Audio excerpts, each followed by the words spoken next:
राधे राधे, हरे कृष्णा। आप सभी का दिन शुभ और मंगलमय हो। आज दिनांक है 9 फरवरी रविवार और आज माघ मास का 27वां दिन है। आज आप सुनेंगे माघ मास महात्म्य में आगे की कथा। उससे पहले सुनिए आज का अद्भुत प्रसंग। उड़ीसा के एक गांव में बंधु मोहंती नाम के एक व्यक्ति रहा करते थे। बहुत ही गरीब थे, केवल भिक्षा मांगकर अपना और अपने परिवार का पोषण करते थे। वे नित्य सत्संग के लिए जाया करते और इससे उनके मन में संकल्प बना कि जीवन का एकमात्र उद्देश्य है भगवत प्राप्ति करना। इसलिए यह भिक्षा को भी ज़्यादा महत्व नहीं देते थे। बस पेट भरने भर के लिए 2-4 घड़ों से भिक्षा का प्रयास करते। अगर नहीं मिलता तो उपवास भी कर लेते, लेकिन एकांत में खूब नाम कीर्तन करते। उन्होंने अपनी पत्नी को भी जीवन का परम लाभ समझाते हुए अपने साथ नाम कीर्तन करने को कहा। अब दोनों पति पत्नी साथ में भजन करने लगे। बंधु के हृदय में विकल होता आने लगी कि अब तो मुझे भगवान जरूर मिलेंगे। अब उन्हें किसी परिवार, मित्र, संबंधी आदि से मिलना भी अच्छा नहीं लग रहा था। उनकी हालत तो बहुत ही दयनीय थी। उनके पास धन तो बिल्कुल नहीं था और भिक्षा से अन्न भी कभी कभी ही मिलता था। उनके पास पहनने को फटे पुराने और गांठ बंधे हुए कपड़े ही थे। एक समय ऐसा आया कि जब कई दिनों तक भोजन नहीं मिला तो उन्होंने अपनी पत्नी से कहा कि अगर तुम साथ दो तो हम मेरे एक मित्र के पास जा सकते हैं। मेरा मित्र बहुत धनी और कृपालु है, मुझसे बहुत प्रेम करता है। 5 दिन तक पैदल का सफ़र है और उसके बाद हमें कभी भूखा नहीं रहना पड़ेगा। अब उनकी जो पत्नी थी वह तो बहुत पतिव्रता थी और बंधु मोहंती की बात समझते हुए वह साथ चलने को तैयार हो गई। कई दिनों से भूखे होने के कारण शरीर में ताकत तो थी नहीं। अब 5 दिनों तक लगातार पैदल चलना असंभव था। बंधु मोहंती अपने 2 बच्चों और पत्नी के साथ उस गांव से निकल पड़े। रास्ते में जब भी बच्चे या पत्नी भूख के कारण नहीं चल पाते तो बंधु कोमल कोमल पत्ते चुनकर लाते और उनको खिलाते। उन्हें कई बार केवल पानी पीकर ही संतोष करना पड़ता, लेकिन वह लगातार आगे बढ़ते रहे। अंदर से प्रभु मिलन की चाह इतनी तीव्र थी, इतनी तेज थी कि बंधु मोहंती को भूख की भी परवाह नहीं थी। वह तो बिना कुछ खाए पिए आगे चल ही रहे थे, लेकिन अपने बच्चों और अपनी पत्नी को भूख से तड़पता देखकर वह अंदर ही अंदर भगवान से रोते हुए प्रार्थना करने लगते कि हे प्रभु, मैं तो भूखा रह सकता हूँ, मैं भूख सहन कर सकता हूँ, पर मेरे बच्चे कैसे इतना कष्ट झेल पाएंगे। ऐसा ना हो कि आप तक हम पहुँच ही ना पाए, इसलिए मुझे आप इतनी सामर्थ्य जरूर देना कि मैं शीघ्र ही आप तक पहुँच जाऊँ। अब भूख प्यास सहन करते हुए बंधु मोहंती का परिवार लड़खड़ाते हुए किसी तरह 5 दिनों में जगन्नाथपुरी पहुँच गया। वहाँ पर जगन्नाथ मंदिर के दूर से दर्शन करते ही बंधु मोहंती साष्टांग लेटकर भूमि पर लौटने लगे और अपनी पत्नी से कहने लगे, मेरे कृपालु प्रभु के दर्शन हो गए। यही तो मेरे मित्र हैं। मैं कह रहा था ना मेरे मित्र के बारे में, यह वही तो है मेरे प्रीतम, मेरे दीन बंधु स्वामी हैं और इन्हीं सामर्थ्य से हम यहाँ तक पहुँच पाए। अब चाहे प्राण भी छूट जाए कोई परवाह नहीं। उनकी पत्नी के हृदय में इतना अनुराग तो नहीं था, पर उन्हें इस बात का सुख था कि अब यहाँ भर पेट भोजन मिलेगा और भक्तों का संग भी मिलेगा। आनंद में चलते हुए बंधु और उनका पूरा परिवार सिंह द्वार के सामने पहुँचे। पत्नी और बच्चे भूख से व्याकुल थे, पर भी फटे कपड़ों की हालत में एक कोने में खड़े रहे। कोई उन्हें पूछ ही नहीं रहा था। सिंह द्वार पर बहुत भारी भीड़ थी। कुछ ही देर के बाद मंदिर के कपाट बंद हो गए। अब तक मोहंती जी और उनके परिवार को खाने पीने को कुछ भी नहीं मिला था। अपनी पत्नी की आंखों में उठ रहे प्रश्नों को बंधु मोहंती ने पढ़ लिया तो वे अपनी पत्नी से कहने लगे कि मेरे मित्र से मिलने बहुत सारे लोग आए हैं, न इसलिए धैर्य रखो, अभी हम पीछे की तरफ चलते हैं। वह सब मंदिर के दक्षिण की ओर, जहाँ जगन्नाथ जी के प्रसाद का धोवन यानी प्रसाद पाने वाले जो पंथों को बर्तनों को धोने के बाद निकला हुआ जल होता है, वहाँ पर बैठ गए। बंधु ने सबसे पहले कहा कि इस पानी में प्रभु के पात्र धोए जाते हैं। अब हम सभी इसे ही पी लेते हैं और कीर्तन करेंगे। हम लोग बहुत भाग्यशाली हैं कि हमें प्रभु का प्रसादी जल पीने को मिल रहा है। कल सुबह जब मंदिर खुलेगा तो मेरे मित्र से हमें कुछ ना कुछ प्रसाद तो जरूर मिलेगा। ऐसा पूरे परिवार ने एक एक करके वह प्रसादी जल पी कर ही उस दिन अपना पेट भरा। नहीं सोच रही थी कि इनके मित्र का तो पता नहीं, पर मैं जरूर धन्य हूँ जो ऐसा अनुरागी और धैर्यवान पति मुझे मिला। तो वह बंधु जी से कहती है कि आप जैसे राजी हैं हम भी वैसे ही आपके साथ ही रहेंगे।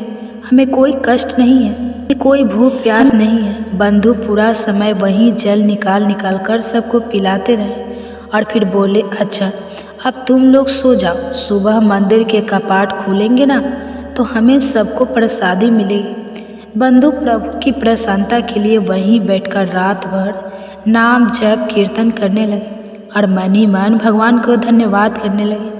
भाव में प्रभु से कहने लगे, हे नाथ, आपने मुझे अपने धाम तो बुला लिया, अब मेरे मन में कोई कामना नहीं है, पर आप बस कुछ ऐसी कृपा कर दो कि मेरी पत्नी को विश्वास हो जाए कि आप ही मेरे मित्र हो। मुझे चाहे जितना कष्ट चाहे दे दो, पर मेरी पत्नी मेरे कहने पर इतना कष्ट सहन करते हुए यहाँ तक आई है और मेरी ही आज्ञा से भजन कर रही है, कहीं इसका विश्वास न टूट जाए।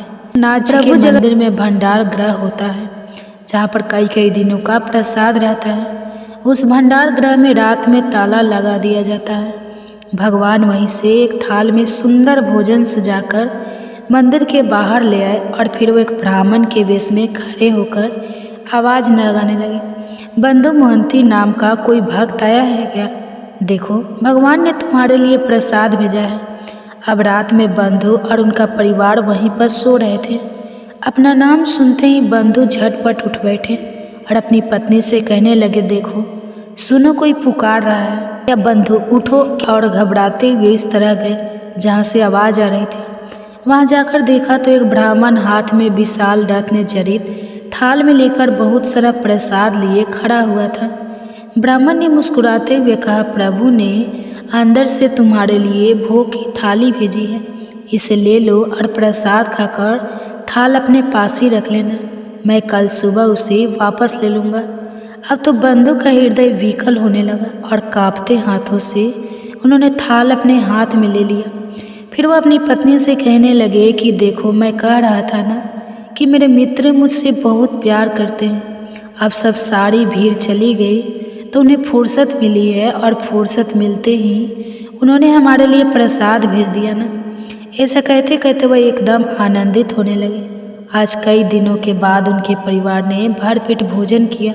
प्रसाद से उन्होंने अपना पेट भरा। प्रसाद पाकर बंधु ने विचार किया कि उस थाल को अभी कहीं पहुंचा नहीं सकता, तो उन्होंने अपने फटे कपड़ों से ही उसे लपेट कर अपने सिरहाने रख लिया।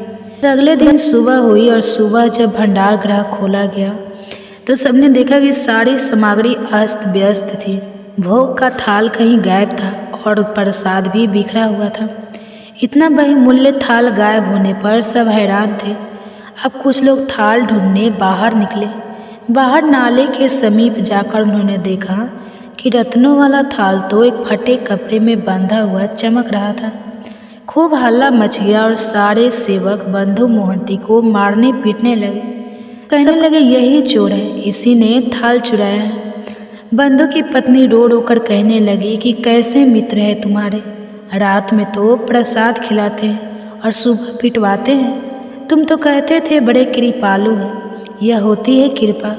उधर बंधु को जैसे ही थप्पड़ पड़ता वह जय जगन्नाथ कहते हुए नाम जप करते। अपने भक्त की स्थिति और धैर्य की ऐसे ही परीक्षा लेते हैं। भी इसका सहयोग बने तो हमें भी चुपचाप सह लेना चाहिए और उसे भगवान की इच्छा मानकर आनंदित होना चाहिए। बंधु मोहंती आनंद में मग्न होते हुए नाम जप करते रहे। कोतवाल ने उनसे पूछा कि बताओ तुम्हें थाल कैसे मिली? तो बंधु ने बताया कि मुझे तो पता भी नहीं था कि थाल कहाँ होती है, कहाँ प्रसाद होता है। बस मुझे तो रात में एक ब्राह्मण ने पुकार कर इस थाल में प्रसाद दिया। पुजारी ब्राह्मणों की पहचान कराए जाने पर तब बंधु ने बताया कि इनमें से कोई नहीं था। पुजारी जी ने वहाँ पर सारे ब्राह्मण को एक पंक्ति में खड़ा करने के लिए कहा। सारे ब्राह्मण खड़े हो गए, बारी बारी से पूछा, बताओ क्या इन ब्राह्मण ने तुम्हें थाल दिया था? लेकिन मोहंती जी ने कहा, नहीं, इनमें से तो कोई भी नहीं था, कोई मानने को तैयार ही नहीं था। और सब कहते रहे कि झूठ बोल रहा है। अधिकारी कहने लगे कि अगर यह अंदर घुसा होता तो बाहर से प्रधान द्वार का भी ताला टूटा हुआ होता। यह थाल और प्रसाद लेने भला अंदर कैसे जा सकता है, क्योंकि ताला भी अपने आप लगा हुआ है, कहीं कुछ भी टूटा फूटा नहीं है। उधर भीड़ बंधु को नीच दृष्टि से देखने लगी। सब कहने लगे, देखो यह गरीब कैसे जगन्नाथ जी के मंदिर में भी चोरी करने से नहीं रुका। ये सारा दृश्य उपस्थित होने पर, भीड़ को इस तरह से बात करने देखने पर बंधु मोहंती ने हंसने लगे और प्रभु की लीला देखकर मन ही मन प्रसन्न होते रहे। उन्हें किसी बात का कोई दुख, कोई कष्ट हो ही नहीं रहा था। वह मन ही मन मुस्कुराते रहे, प्रसन्न होते रहे कि प्रभु तो यह है आपकी लीला। और अपनी पत्नी की दशा देखकर अब प्रार्थना करने लगे कि प्रभु, मुझे तो आपकी हर चाल पता है, मैं तो जानता हूँ आप अब क्या करते हैं, लेकिन आपकी कृपा पर मेरी पत्नी को अविश्वास मत होने देना। वह सोच रही है कि आप कुछ ही है नहीं। पुष्टि के राजा इधर प्रताप रुद्र गहन निद्रा में थे। प्रभु उनके सपने में आए और दर्शन देकर कहने लगे, तुम यहाँ चैन से सो रहे हो, बाहर मेरे भक्त को चोर कहकर दुख पहुँचाया जा रहा है। तुम्हारे कर्मचारी मेरे भक्त की पूजा ना करके उसे गालियाँ दे रहे हैं, उसे मार पीट रहे हैं। मैंने रात में स्वयं उसे अपने भोग के थाल में प्रसाद दिया था। वह मेरा प्रेमी और मेरा परम भक्त है। जाओ, जल्दी जाओ और उसे क्षमा मांगो। तुम्हारे राज्य में यदि ऐसे भक्त का अपमान हुआ तो मैं तुम्हें दंड दूंगा। अब प्रभु की भी विचित्र लीला है। एक तरफ भक्त को खुद पिटवा रहे हैं और दूसरी तरफ दूसरे राजा से उसकी पूजा करने को कह रहे हैं। अब भगवान राजा को आज्ञा करते हुए कहने लगे, मेरा आदेश है कि आज से मेरे मंदिर के संपूर्ण हिसाब किताब का अधिकारी वही होगा। उसके दस्तखत से ही पूरे मंदिर की व्यवस्था चलेगी। ऐसा कहकर भगवान अंतर ध्यान हो गए। राजा तुरंत मंदिर की ओर भागे। वहां पहुंचते ही उन्होंने बंधु मोहंती को साष्टांग प्रणाम किया, जिन्हें भीड़ घरे खड़ी थी। हृदय से लगाकर उनसे सच्चे मन से क्षमा मांगी और सबके सामने ही देखते देखते राजा ने घोषणा कर दी कि जगन्नाथ जी का सीधा आदेश है, आज से मंदिर का पूर्ण अधिकारी यही होगा। इसी के दस्तखत से मंदिर की सारी व्यवस्थाएं चलेगी।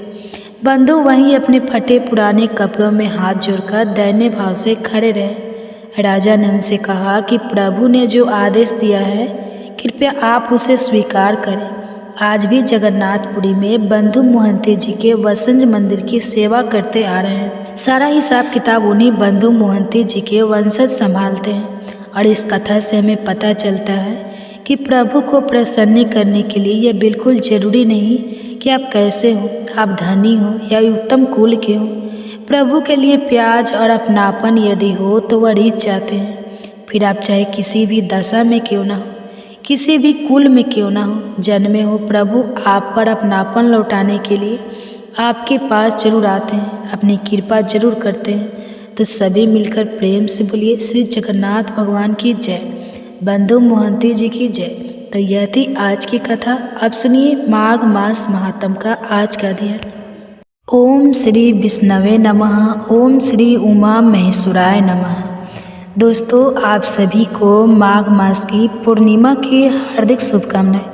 आज की इस वीडियो में आप सुनेंगे माघ पूर्णिमा की व्रत कथा। माघ पूर्णिमा की व्रत कथा, तो प्रेम से बोलिए भगवान श्री विष्णु जी की जय, जय माता लक्ष्मी जी की जय। द्वापर युग में यशोदा माँ ने श्री कृष्ण से कहा कि हे कृष्ण, तुम सारे संसार के उत्पन्न करता, पालनहारी और संहार करता हो।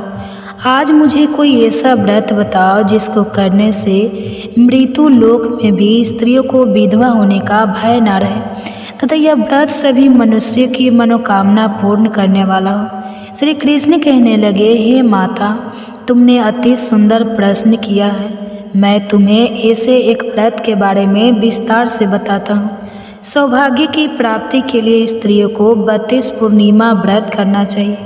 इस व्रत को करने से स्त्रियों को सौभाग्य की प्राप्ति होती है। यह व्रत अत्यंत सौभाग्य देने वाला और भगवान शिव के प्रति भक्ति को बढ़ाने वाला है। यशोदा जी कहने लगी, हे कृष्ण, प्रथम इस व्रत को मृत्यु लोक में किसने किया था? इस व्रत को किसने किया था, इसके विषय में विस्तार से मुझे बताओ। श्री कृष्ण कहने लगे, इस भूमंडल पर अनेक प्रकार के रत्नों से परिपूर्ण कार्तिक नाम की एक नगरी थी। वहाँ चंद्रहास नामक राजा राज्य करता था। उसी नगर में धनेश्वर नाम का एक ब्राह्मण था और उसकी स्त्री अति सुशीला रूपवती थी। दोनों ही उस नगरी में बड़े प्रेम से रहते थे। घर में धन धान्य आदि की कोई कमी नहीं थी, परंतु उनको बहुत बड़ा दुख था कि उनकी कोई संतान नहीं है। एक समय एक बड़ा योगी उस नगरी में आया। वह योगी उस ब्राह्मण के घर को छोड़कर अन्य सभी घरों से भिक्षा लेकर भोजन किया करता था। वह रूपवती से कभी भिक्षा नहीं लेता था। एक दिन वह योगी रूपवती से भिक्षा ना लेकर किसी अन्य घर से भिक्षा लेकर गंगा किनारे जाकर भीषण को प्रेम पूर्वक ग्रहण करने लगा कि धनेश्वर ने योगी का यह सब कार्य देख लिया। अपनी भिक्षा के अनादर से दुखी होकर धनेश्वर योगी से बोला, हे महात्मा, आप सब घरों से भिक्षा लेते हैं, परंतु आप मेरे घर की भिक्षा कभी नहीं लेते, इसका क्या कारण है? योगी ने कहा कि निसंतान के घर की भी भिक्षा तो अन्न के तुल्य होती है, और जो पतित तो अन्न खाता है वह भी पतित हो जाता है। क्योंकि तुमने संतान हो, निसंतान हो, इसलिए पतित हो जाने के भय से मैं तुम्हारे घर की भिक्षा नहीं लेता। धनेश्वर योगी की यह बात सुनकर बहुत दुखी हुआ और हाथ जोड़कर योगी के पैरों में गिर गया और कहने लगा, हे महाराज, यदि ऐसा है तो आप पुत्र प्राप्ति का उपाय बताइए।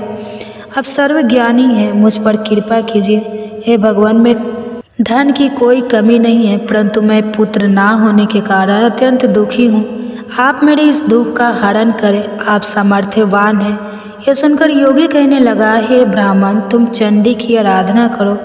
घर आकर उसने अपनी पति से सब वृत्तांत कहा और स्वयं तप करने के लिए वन में चला गया। वन में जाकर उसने चंडी की उपासना की और उपासना की। चंडी ने सवे दिन उसको स्वप्न में दर्शन दिया और कहा, धनेश्वर, जा, तेरे घर पुत्र होगा, परंतु वह 16 वर्ष की आयु में ही मृत्यु को प्राप्त हो जाएगा। यदि तुम दोनों पति पत्नी 32 पूर्णमासियों का व्रत विधि पूर्वक करोगे तो वह दीर्घ आयु हो जाएगा। जितनी तुम्हारी सामर्थ्य हो, आटे के दिए बनाकर शिवजी भगवान का पूजन करना, परंतु पूर्णमासी के व्रत 32 होना चाहिए। प्रातःकाल होने पर इस स्थान के समीप तुम्हें आम का वृक्ष दिखाई देगा। उस पर चढ़कर तुम एक फल तोड़कर शीघ्र ही अपने घर चले जाना और अपनी पत्नी से सब वृत्तांत कहना। ऋतु स्नान के पश्चाताप व स्वच्छ होकर श्री शंकर भगवान का ध्यान करके उस फल को खा लेगी। शंकर भगवान की कृपा से उसको गर्भ हो जाएगा। जब वह ब्राह्मण प्रातःकाल उठा तो उसने एक स्थान के पास ही आम का वृक्ष देखा, जिस पर एक अत्यंत सुंदर आम का फल लगा हुआ था। उस ब्राह्मण ने उस आम के वृक्ष पर चढ़कर फल को तोड़ने का प्रयत्न किया, परंतु वृक्ष पर कई बार प्रयत्न करने पर भी वह चढ़ नहीं पाया। तब उस ब्राह्मण को बहुत चिंता हुई। तब विघ्न विनाशक श्री गणेशाय भगवान की वंदना करने लगा। हे दयानिधि, अपने भक्तों को विघ्नों का नाश करके उनके मंगल कार्यों को करने वाले, दुष्टों का नाश करने वाले, रिद्धि सिद्धि प्रदान करने वाले, आप मुझ पर कृपा करके इतना बल दे कि मैं अपने मनोरथ को पूरा कर सकूं। इस प्रकार गणेश जी की प्रार्थना करने पर उनकी कृपा से धनेश्वर वृक्ष पर चढ़ गया और उसने सुंदर आम के फल को तोड़ लिया। और धनेश्वर ने सोचा कि वरदान से फल मिला वो यही है और कोई फल तो दिखाई नहीं दे रहा। धनेश्वर ब्राह्मण ने जल्दी से घर जाकर अपनी पत्नी को वह फल दे दिया और उसकी पत्नी ने अपने पति के कहे अनुसार उस फल को खा लिया और वह गर्भवती हो गई। देवी जी की कृपा, असीम कृपा से उसे एक अत्यंत सुंदर पुत्र उत्पन्न हुआ, जिसका नाम उन्होंने देवी दास रखा। माता पिता के हर्ष और शोक के साथ वह बालक शुक्ल पक्ष के चंद्रमा के भांति अपने पिता के घर में बड़ा होने लगा। माता भवानी की कृपा से वह बालक बहुत ही सुंदर, सुशील, विद्या पढ़ने में बहुत ही निपुण हो गया। दुर्गा जी की आज्ञा अनुसार उसकी माता ने 32 पूर्णमासी का व्रत रखना आरंभ कर दिया, जिससे उसका पुत्र बड़ी आयु वाला हो जाए। 1.25 वर्ष लगते ही देवीदास के माता पिता को बड़ी चिंता हो गई कि कहीं उनके पुत्र की इस वर्ष मृत्यु ना हो जाए। इसलिए उन्होंने अपने मन में विचार किया कि यदि यह दुर्घटना उनके सामने हो गई तो वे कैसे सहन करेंगे। इसलिए उन्होंने देवीदास के इस मामा को बुलाया और कहा, हमारी एक बहुत ही बड़ी इच्छा है कि देवीदास 1 वर्ष तक काशी में जाकर विद्या अध्ययन करे और उसको अकेला भी नहीं छोड़ना चाहिए। इसलिए साथ में आप चले जाएं और 1 वर्ष के पश्चाताप इसको वापस ले आना। सब प्रबंध करके उसके माता पिता ने काशी जाने के लिए देवीदास को एक घोड़े पर बिठाकर उसके मामा के साथ भेज दिया। परंतु यह बात उसके मामा या किसी और से नहीं बताई। धनेश्वर तथा उसकी पत्नी ने अपने पुत्र की मंगल कामना तथा दीर्घायु के लिए भगवती दुर्गा की आराधना और पूर्णमासियों का व्रत करना आरंभ कर दिया। इस प्रकार बराबर 32 पूर्णमासी के व्रत को उन्होंने पूरा किया। कुछ समय पश्चात एक दिन वह मामा और भांजा मार्ग में रात बिताने के लिए किसी गांव में ठहरे हुए थे। उस दिन उस गांव में ब्राह्मण की अत्यंत सुंदर, सुशीला और गुणवती कन्या का विवाह हो रहा था। जिस धर्मशाला के अंदर वह और उसकी बारात ठहरी हुई थी, उसी धर्मशाला में देवीदास और उसके मामा भी ठहरे हुए थे। संयोगवश कन्या को तेल आदि चढ़ाकर मंडप आदि का कार्य किया गया तो लग के समय वर को धूर्णमाता हो गया। इसलिए वर के पिता ने अपने कुटुंबियों से विमर्श करके निश्चय किया कि यह देवीदास मेरे पुत्र जैसा ही सुंदर है, मैं इसके साथ ही लग्न करवा दूं और बाद में विवाह के अन्य कार्य में लड़के के साथ हो जाएंगे। ऐसा सोचकर देवीदास के मामा से जाकर बोला कि तुम थोड़ी देर के लिए अपना भांजा हमें दे दो, जिससे विवाह के लगन का सब कार्य सुचारू रूप से हो सके।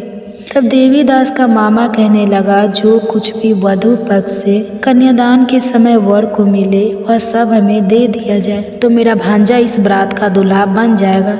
यह बात वर के पिता ने स्वीकार कर लेने पर उसने अपना भांजा वर बनने के लिए भेज दिया और उसके साथ सब विवाह कार्य विधि पूर्वक संपन्न हो गए। पत्नी के साथ वह भोजन करने के पश्चात बहुत उदासीन और दुखी हो गया। उसने सब बातें जो वर के पिता और उसके मामा में हुई थी लड़की को बता दी।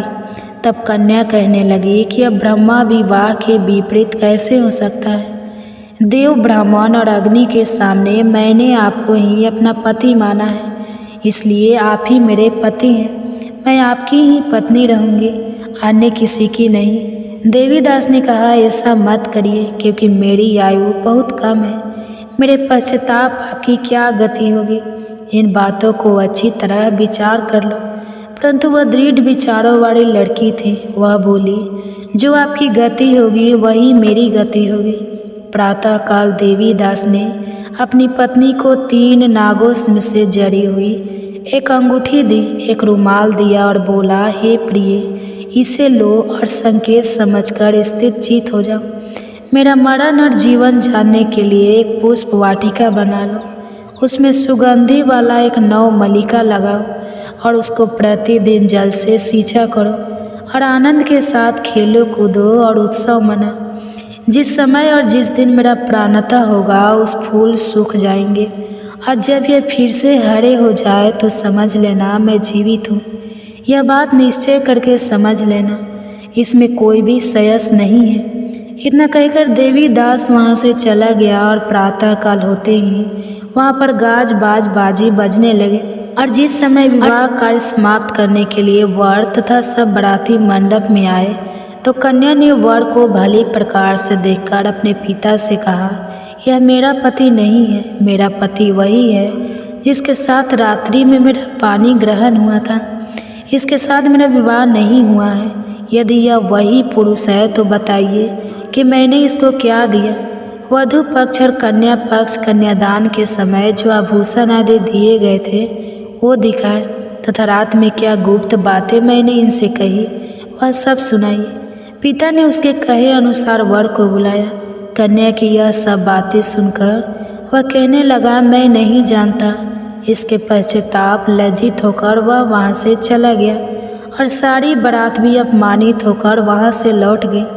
भगवान श्री कृष्ण बोले, हे माता, इस प्रकार देवी दास काशी विद्या अध्ययन के लिए वहाँ से चले गए और जब कुछ समय बीत गया तो काल से प्रेरित होकर एक सर्प रात्रि के समय उसको डसने के लिए वहाँ पर आया। उस विषधर के प्रभाव से उसके शयन का स्थान चारों ओर से विष की ज्वाला से विषैला हो गया, परंतु व्रत के प्रभाव से उसको काट नहीं पाया, क्योंकि पहले से ही उसकी माता ने 32 पूर्णमासी का व्रत रखा था। इसके बाद मध्याह्न के समय स्वयं काल वहाँ आया और उसके शरीर से प्राणों को निकालने का प्रयत्न करने लगा, जिससे वह मूर्छित होकर पृथ्वी पर गिर गया।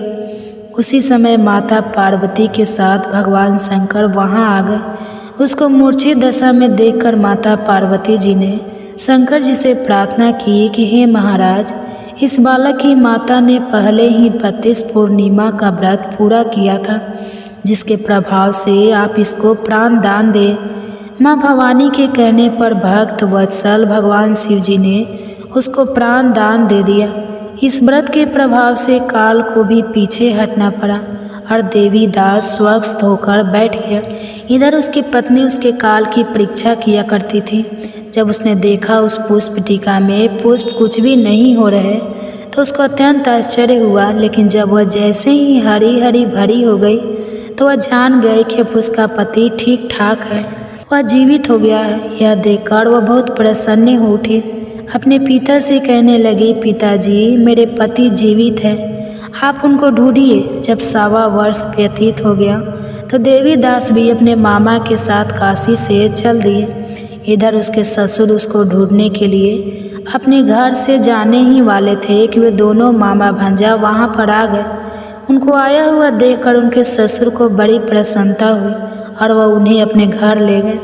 उस समय नगर के निवासी भी वहाँ इकट्ठे हो गए और सबने निश्चय किया कि अवश्य ही इसी बालक के साथ कन्या का विवाह हुआ था। उस बालक को कन्या ने जब देखा तो पहचान लिया कि यह तो वही है जो संकेत करके गया था। कुछ दिन बाद देवी दास ने अपनी पत्नी और मामा के साथ अपनी ससुर के घर से बहुत सारे उपहार लेकर अपने माता पिता के घर गए। अपने गांव के निकट पहुंचने पर कई लोग कर उसके माता पिता को पहले ही खबर देने चले गए कि तुम्हारा पुत्र देवीदास अपनी पत्नी और मामा के सहित आ रहा है। ऐसा समाचार सुनकर माता पिता को विश्वास नहीं हुआ, परंतु जब और लोगों ने भी आकर यही बात उन्हें बताई तो उनको बड़ा आश्चर्य हुआ। लेकिन थोड़ी देर में देवीदास ने आकर अपने माता पिता के चरणों में अपना सर रखकर प्रणाम किया और उसकी पत्नी ने अपने सास ससुर के चरणों को स्पर्श किया तो माता पिता ने अपने पुत्र और पुत्र वधू को हृदय से लगा लिया और दोनों की आंखों में प्रेम आंसू बहने लगे। अपने पुत्र और पुत्र वधू के आने की खुशी में धनेश्वर ने बड़ा ही भारी उत्सव किया और ब्राह्मणों को दान दक्षिणा देकर प्रसन्न किया। श्री कृष्ण भगवान कहने लगे, इस प्रकार धनेश्वर 32 पूर्णमासियों के व्रत के प्रभाव से पुत्रवान हो गया। जो भी स्त्रियां 32 पूर्णमासी के व्रत को करती है वो जन्म जन्मांतर के वैधत्व को दुख नहीं भोगी और सदैव सौभाग्यशाली रहती है। व्रत करने वाला चाहे स्त्री हो या पुरुष, भगवान शंकर की कृपा से संसार के सकल आनंद भोग कर अंत में अवागमन रहित होकर शिवलोक को प्राप्त होता है। तो प्रेम से बोलिए श्री लक्ष्मी नारायण भगवान की जय, उमा महेश्वर भगवान की जय। आप सुनिए विष्णु भगवान की कथा। कृष्णदास जी श्रीनाथ जी की समस्त सेवा विधान के अधिकारी पद पर थे। तब श्रीनाथ जी गिरिराज गोवर्धन जी में विराजमान थे। श्रीनाथ जी वहीं प्रकट हुए थे। कृष्णदास जी ठाकुर जी के लिए तरह तरह की सेवा सामग्री खरीदने के लिए अपने सेवकों के साथ आगरा जाया करते थे। एक दिन जब वो आगरा गए तो सैकड़ों लोग घेरा करके खड़े थे और किसी को देख रहे थे। उन्होंने देखा कि एक वैश्या गायन और नृत्य करके लोगों को रिझाकर उनसे पैसे ले रही थी।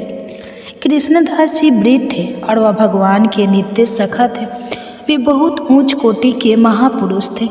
उन्होंने वैश्य के हाव भाव को परखा और ठाकुर जी की सेवा के पैसों में से 1 रुपये निकालकर कई बार वैश्य को दी। वैश्य ने सोचा ये संत तो बड़े राजवार हैं। कृष्ण का दास जी ने कहा कि मैं तुम्हें 1000 मुद्राएं दूंगा, तुम मेरी पूरी मंडली के साथ चलो। तब कृष्णदास जी ने विष से कहा कि तुम जितनी संपत्ति कहोगी उतनी तुम्हें दे देंगे, बस तुम सिर्फ हमारे साथ चलो, तुम्हें केवल मेरे बादशाह के सामने नाचना है। वैश्य ने कहा मेरा तो जीवन कृतार्थ हो गया।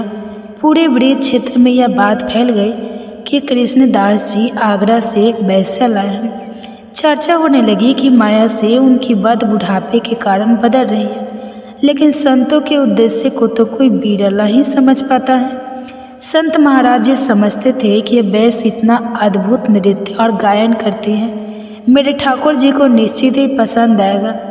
यही सोचकर वह वैश्य को अपने साथ लेकर आए थे। कृष्णदास जी ने अब उस वैश्य के लिए अपनी कुटिया के बगल में एक झोपड़ी बनवाई। वैश्य को ब्रज के सारे महान कुंडों का स्नान करवाया गया, शुद्ध करवाया गया। फिर उसे प्रेम रस रीति से सुंदर पद गाना और वाद बजाना सिखाया गया। फिर एक दिन उन्होंने वैश्य से कहा चलो आज तुम्हें अपने बादशाह के सामने लेकर जाते हैं, अगर मेरे साहब रीझ गए तो तुम्हें जन्म जन्म की बिगड़ी बन जाएगी। मेरे बादशाह को तुम मूर्ति मत समझना, वे तो साक्षात विराजमान हैं। वैश्य के यह बताने पर कि केवल उसे पैसों से मतलब है, तो उन्होंने कहा कि मन चाहे पैसे मिले, बस तुम हमारे साहब को रिझा दो। श्रीनाथ जी के पास आकर जाकर अब कृष्णदास जी ने कहा प्रभु जब जब मैं आगरा गया हूँ तो आपकी पसंद की चीज़ें लेकर आया हूँ, आज एक पसंद की वस्तु आपको भेंट कर रहा हूँ, स्वीकार कीजिए। श्रीनाथ जी को नमन करके अब वैश्य ने नृत्य शुरू किया और पूरा पद गाया। पद गाकर जैसे ही प्रणाम करके उसने सिर उठाया तो देखा वंशी लिए विशाल नेत्र वाले ठाकुर जी उसके सामने खड़े थे। श्रीनाथ जी की एक मुस्कान पर वैश्य के प्राण निकल गए और वो परम पद को प्राप्त हो गए। दूसरी कहानी है एक वैश्य की जिसने जीवन भर अपना शरीर बेचकर ढेर सारा धन वैभव एकत्रित किया। उसका गांव के बाहर एक सुंदर महल था जिसमें बहुत सुंदर पुष्पों की वाटिका थी। एक बार एक संत अपनी मंडली के साथ उसके गांव में पहुंचे। उन्होंने गांव के लोगों से पूछा कोई पवित्र स्थान हो तो बताओ जहां हम रात में आरती पूजा करके भोग लगा सके और अपने ठाकुर जी को विश्राम करा सके। तो कुछ लोगों ने जो उद्धट थे उन्होंने कहा महाराज जी वह जो बगीचा देख रहे हो ना वही परम पवित्र है। वैसे अपने मित्रों के साथ उस बगीचे में हास विलास किया करती थी। अब संतों का चित्त तो सरल और स्नेह रहित होता है, तो उन्होंने उन उदंड लोगों की बातों पर विश्वास कर लिया और उस वाटिका में चले गए। संत ने बगीचे में जल छिड़का, वहाँ की साफ सफाई की और ठाकुर जी को विराजमान किया। भोग लगाने के लिए थोड़ी देर के बाद जब संध्या आरती हुई तो शंख और घंटे बजाए गए। वैश्य ने शंख घंटा सुनकर दृष्टि डाली तो देखा कि एक से एक परमहंस महात्मा उसके बगीचे में पधारे हुए थे। उसने सोचा मुझ अभागिन के तो भाग्य खुल गए, यह भगवत प्रेमी महात्मा कहाँ से आ गए। अभी तक तो मैं कौवे जैसे लोगों का संग कर रही थी, मेरे बगीचे में ये हंस कहाँ से आ गए। भगवान के प्रसन्न हुए बिना तो ऐसे महापुरुषों का दर्शन प्राप्त नहीं हो सकता। राज तो निश्चित ही मेरे ऊपर भगवान की कृपा हुई है। वैश्य ने स्वर्ण चांदी की कुछ मुद्राएं फल मेवा आदि थाली में रखे और संतों के पास जाकर कहा महाराज स्वीकार कीजिए। संतों ने पूछा तुम कौन हो। वैश्य ने कहा यह इस दासी का ही बगीचा है। तब संतों ने उससे पूछा कि तुम करते क्या हो। तो उसने बताया कि मैं वैश्य वृत्ति से अपना जीवन निर्वाह करती हूँ। संतों ने सुना तो कहा कोई बात नहीं, सब भगवान की तो संतानें हैं, पर शास्त्र मर्यादा के अनुसार हम लोग तुम्हारी यह भोग सामग्री नहीं पा सकते। वैश्य ने पूछा महाराज जी तो क्या मेरे उद्धार के लिए कोई रास्ता नहीं है। संतों ने कहा रास्ता जरूर है, तुम अपनी सब संपत्ति आभूषण आदि बेचकर एक रत्नों का मुकुट बनाओ और उसे रंगनाथ जी के माथे पर धारण करवाओ, तो तुम्हारे सारे पाप नष्ट हो जाएंगे और तुम्हें भागवत प्राप्ति हो जाएगी। और हाँ, आज से तुम वेश्यावृत्ति कभी मत करना। तब वेश्या ने कहा, मैं वचन देती हूँ अब कभी इस शरीर को अपवित्र नहीं करूँगी। लेकिन प्रभु, मैं तो एक प्रसिद्ध वेश्या हूँ, क्या मुझे मंदिर में जाने दिया जाएगा? क्योंकि सभी तो मुझे जानते हैं। तो उन्होंने कहा, जब हम आदेश करेंगे तो तुम्हें मंदिर में जाने दिया जाएगा। बस तुम मुकुट अपने हाथ से समर्पित करना और प्रभु तुम्हें स्वीकार करेंगे।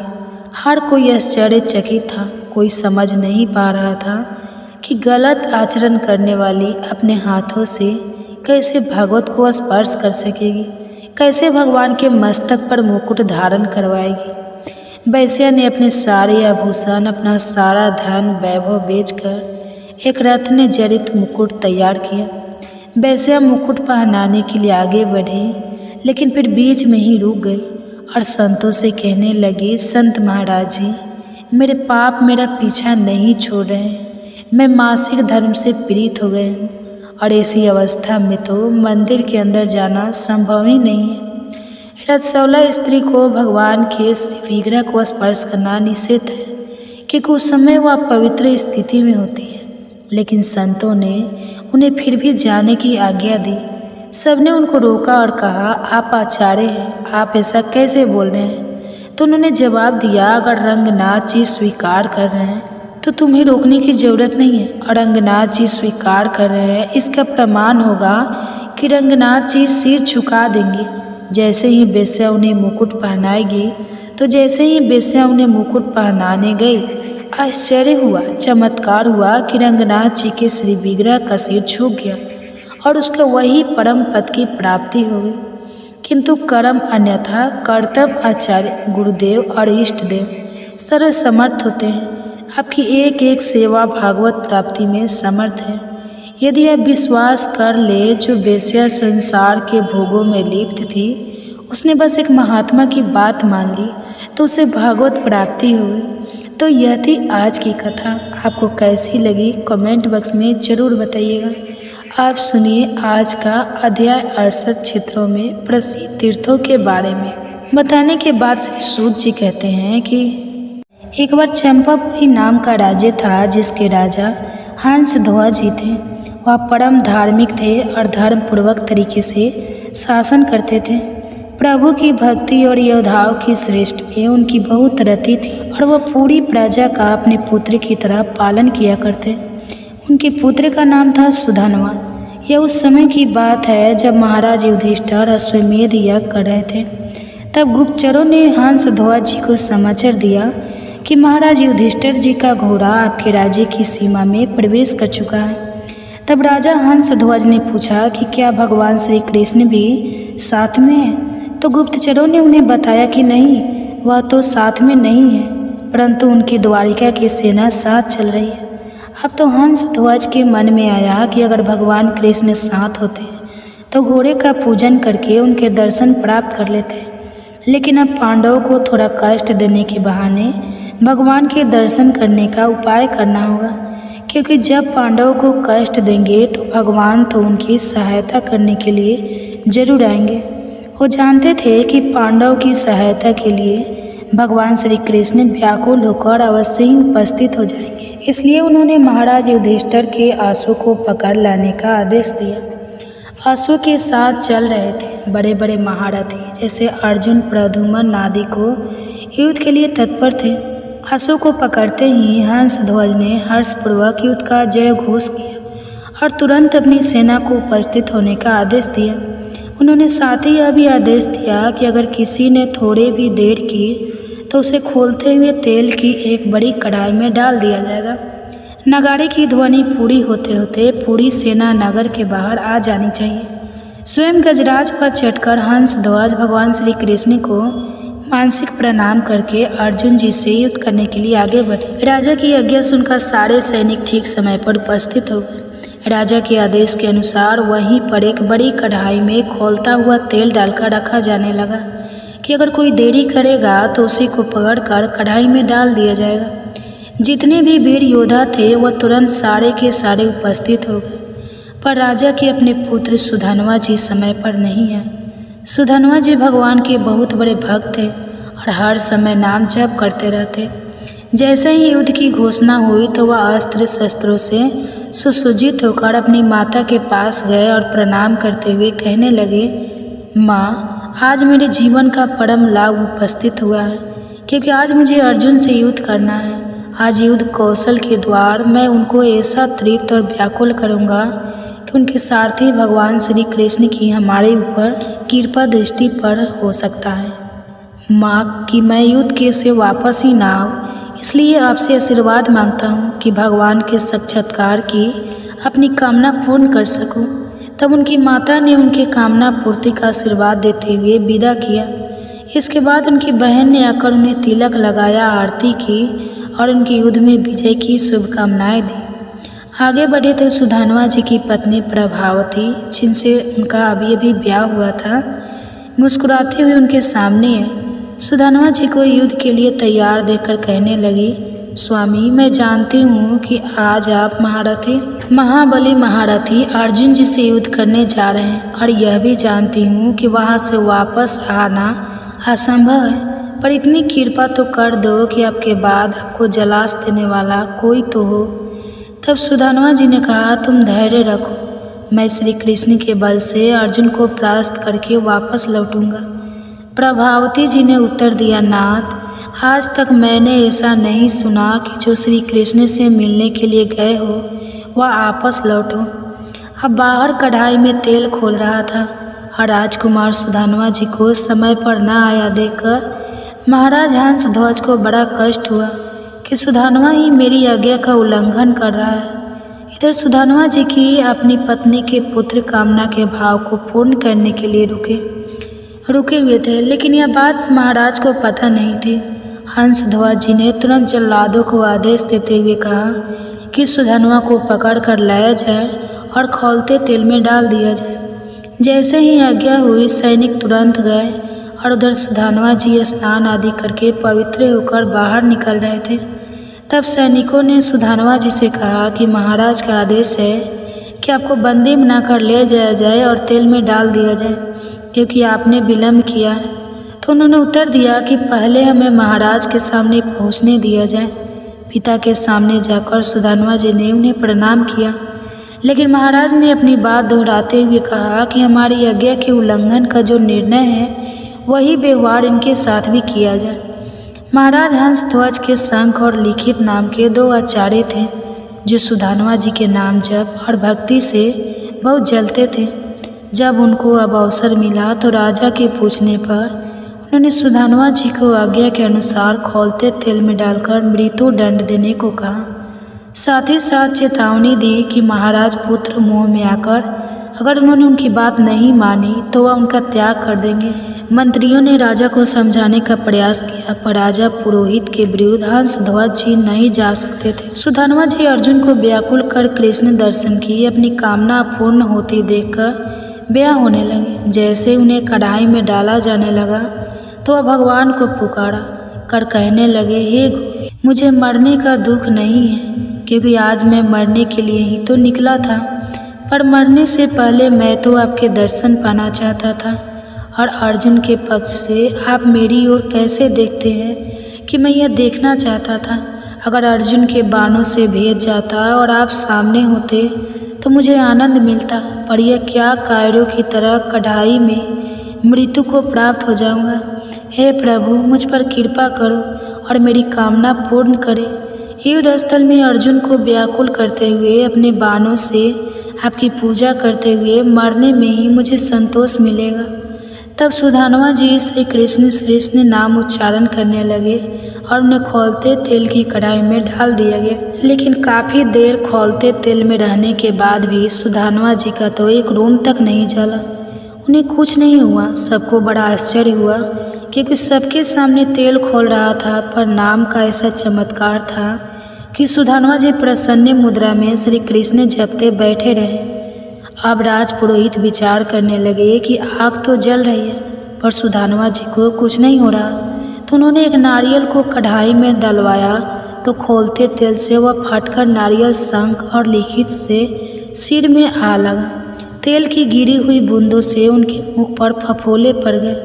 इससे तो निश्चित हुआ कि सुदानवा जी श्री कृष्ण नाम के बल से जीवित हैं और आग इसलिए उन्हें नहीं जला सकी। अब ये दोनों पुरोहित जो सुदानवा जी से जलते थे, शंख और लिखित सोचने लगे कि हम अपने शास्त्र ज्ञान के गर्व में भगवान की भक्ति का तिरस्कार करते थे। आज सुदानवा जी के नाम जप का प्रभाव देख ही लिए। इतने में ही सुदानवा जी को बाहर निकाला गया। तभी दोनों पुरोहित एक भक्त का विरोध करने के लिए स्वयं को बाहर आए, धिक्कार हुए, उसी कढ़ाई में कूद गए। सुदानवा जी श्री कृष्ण नाम जपते रहे और तुरंत कढ़ाई में सब शीतल हो गया। वे दोनों आश्चर्य पुरोहित सुदानवा जी के चरणों में गिर पड़े और उन्हें छाती से लगाकर कहने लगे, प्रिय राजकुमार, आज तुमने स्पर्श से हम पावन हो गए। तुम्हारी आज्ञा कृपा से आज यह समझ में आया कि भगवान के नाम में जो शक्ति है वह किसी भी दूसरे साधन में नहीं। तुम ही हमारा उद्धार करोगे। जाओ, ईद करो और अपनी कामना की पूर्ति करो। अब तो राजा ने घोषणा कर दी कि आज उनके स्थान पर सुदानवा सेनापति का पद संभालेंगे। सुदानवा जी कब परेचता चढ़ाते और कब बाण छोड़ते, बड़े बड़े सैनिक देख ही नहीं पा रहे थे। जब अर्जुन जी ने सुदानवा जी को बड़े बड़े महारथियों को मूर्छित करते देखा तो उन्होंने स्वयं अपने गांडीव धनुष की परेचता खींची और सामने आकर खड़े हो गए। अर्जुन ने सुदानवा जी को युद्ध के लिए ललकारा तो सुदानवा जी ने निर्भयतापूर्वक हंसकर कहा, हे पार्थ, आपने बहुत सी लड़ाइयाँ लड़ी और विजय भी आपको मिली है, पर तब आपके साथ श्री कृष्ण थे। यद्यपि आप महावीर हैं, पर इस समय आप मेरे सामने नहीं टिक सकते, क्योंकि आपका सारथी जो यहाँ नहीं है। अगर मुझ पर विजय प्राप्त करना चाहते हो तो पहले अपने सारथी को तो याद करो, नहीं तो आपके गांडीव की सामर्थ्य नहीं कि मुझे प्राप्त कर सके। अब एक बालक के मुख से चुनौती सुनकर अर्जुन ने क्रोधित होकर उन पर बाणों की भीषण वर्षा कर दी। सुदानवा जी ने उनके हर बाण को काट दिया और अर्जुन की ध्वजा, परिचयता और गांडीव तक पर अप्रभाव किया। साथ ही साथ उन्होंने सारथी को भी घायल कर दिया। अब बिना ध्वज का रथ और बिना परिचयता का धनुष देख अर्जुन आश्रम में पड़ गया और भगवान कृष्ण को याद करने लगे। यही तो सुदानवा चाहते थे। सुदानवा जी ने उपवास करते हुए कहा, आप मुझे बालक कह रहे थे, पर मैं चाहूँ तो आपके बाणों से घायल करके ऐसी दशा में पहुँचा दूँ जो आप जैसे वीर पुरुषों को शोभा नहीं देती। अभी अवसर है, आप अपने सारथी को याद कीजिए और यहाँ बुला लीजिए। जैसे ही अर्जुन ने स्मरण किया, भगवान श्री कृष्ण वहाँ पहुँच गए। भला अर्जुन उन्हें याद करे और कृष्ण वहाँ ना पहुँचे, ऐसा तो संभव ही नहीं था। तब उन्होंने मूर्छित सारथी को हटाकर अर्जुन के रथ को संभाल लिया। सुदानवा जी की कामना पूर्ण हुई, उनकी आशा पूर्ण हुई। उन्होंने अपने रथ से उतरकर भगवान के सामने प्रणाम मुद्रा में होकर अपने आराध्य देव का दर्शन किया और फिर दोबारा रोष में आकर अर्जुन को पुकारते हुए कहने लगे, हे पार्थ, अब संकोच मत करना, अब तुम्हारी विजय होगी। मुझे हराने के लिए तुम्हें पुरुषार्थ दिखाना ही होगा। अर्जुन ने कहा, वीर, आज मैं तुम्हारे मस्तक को 3 बाणों से गिरा आऊँगा। अगर मैं भगवान कृष्ण के सामने तुम्हारे सिर को ना गिरा सकूँ तो मेरे जितने पूर्वज हैं सब पुण्यहीन होकर नरक में गिर जाए। सुदानवा जी ने कहा, पार्थ, मैं भी श्री कृष्ण के सामने प्रतिज्ञा करता हूँ कि आपके 3 बाणों के बीच में ही कट कर गिरा दूँगा, और अगर ऐसा ना हो तो मुझे घोर दुर्गति प्राप्त हो सके। इसके बाद सुदानवा जी ने 10 बाणों से अर्जुन और 100 बाणों से भगवान कृष्ण की एक साथ पूजा की। साथ ही उन्होंने एक बाण से रथ को 100 कदम दूर गिरा दिया। श्री कृष्ण बोले, धन्य है अर्जुन, देखो सुदानवा कितना महाबली है। समस्त ब्रह्मांड का भार लिए मैं बैठा हूँ, फिर भी तुम्हारे सहित मुझे 100 हाथ दूर फेंक दे। इसके बाद क्या हुआ है हम जानेंगे कल के अध्याय में। आप सुनिए एक और कथा। केरल के सुधर्म नाम के एक राजा थे। धर्म पूर्वक चलना, प्रजा का पालन करना और भगवान के नाम का जप